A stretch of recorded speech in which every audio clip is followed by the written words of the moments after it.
नमस्कार, मनीषा किचनमध्ये तुमचे सगळ्यांचे मनपूर्वक स्वागत। आज आपण करणार आहोत आळूची कुरकुरीत वडी।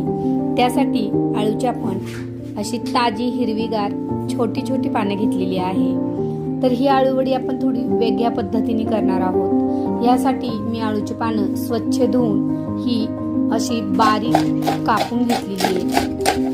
इतर वेळेस आपण एकावर एक पान लावून मिश्रण लावून आळू वडी करतो, पण यावेळेस आपण पानं असे कापून आळू वडी करणार आहोत। यासाठी मी सर्व आळूची पानं या पद्धतीने बारीक चिरून घेतली आणि आता आपल्याला यामध्ये मसाले मिक्स करायचे।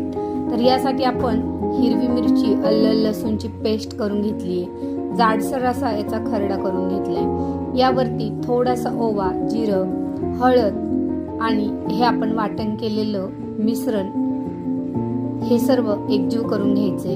चवीपुरतं यामध्ये मीठ घालून घ्या आणि आता पानांना हे सर्व मिश्रण मिक्स करून घ्यायचे। पानं थोडी ओलसट असतात तर सगळं हे मिश्रण पानाला व्यवस्थित लागलं गेलं की ते एकदम चविष्ट होऊन जातं। त्यानंतर 1 चमचा तांदळाचं पीठ, 2 चमचे डाळीचं पीठ असं मिक्स करून मिश्रणामध्ये चांगलं एकजीव करून घ्या। आधी याच्यामध्ये थोडं सुद्धा पाणी घालू नका, व्यवस्थित आधी मिश्रण मिक्स करा। त्यानंतर हलक्या हाताने थोडं थोडं पाणी घालून असं घट्टसर याचा गोळा करून घ्या। आता याचे 3 ते 4 भाग करून गोल गोल राऊंड करून याचा आपल्याला रोल बनवून घ्यायचा आहे। तर या पद्धतीने मी रोल बनवून घेतलाय। आता यावरती आपले सगळे रोल बनवून झाले की तीळ भरवून घ्या। तिळामुळे वडी सुंदर तर दिसतेच, पण ती टेस्टी सुद्धा लागते आणि कुरकुरीत होते। या पद्धतीने कुकरला आपण 2 ते 3 शिट्ट्या देऊन ही वडी शिजून घ्यायची।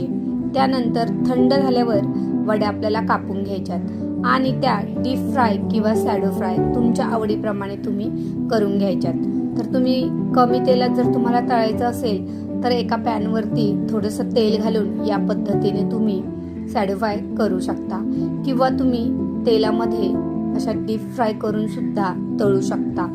ही वडी अतिशय चविष्ट आणि कुरकुरीत होते। तर मैत्रिणींनो, ही रेसिपी तुम्हाला कशी वाटली आहे नक्की कमेंट करून सांगा। व्हिडिओला लाईक करा, इतर मित्रमैत्रिणींना शेअर करा।